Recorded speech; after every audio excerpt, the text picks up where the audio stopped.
بسم الله الرحمن الرحیم. الحمدللہ. نن زمونگا دا آنلائن درس قرآن کریم ترجمہ و تفسیر 344 نمبر درس تی. نن با انشاءاللہ مونگا دا سورت القصص ابتدا کو او دا شلمی سپاری سلورم رکو دا.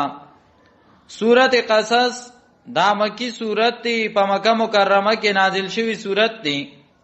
پدی کی 88 آیتونا 9 رکوگانی او سسور لسو دا پاس کلمات او 4011 دا حروف تی.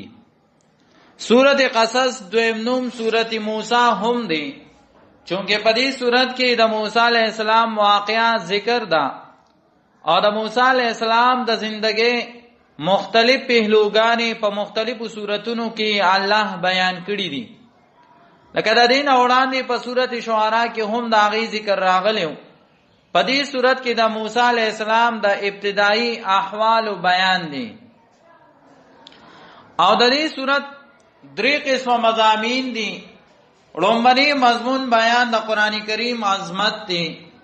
دویم دا موسیٰ علیہ السلام دا واقعہ بیان دی. دریم دا رسالت دا ثابتولو دا پارا دلائل پیش کی دل لی. سلورم دا اللہ تعالی پا توحید باندی دلائل عقلی نقلی او ثبوتی بیانی گی. ابتدا دا دی صورت دا حروف مقطعات نشوی دا.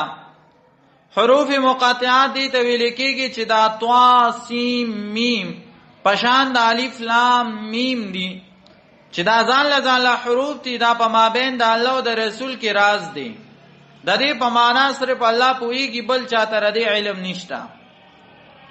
دا پچو دا حروف تی او پا 29 صورتونو کی راغلی دی او دا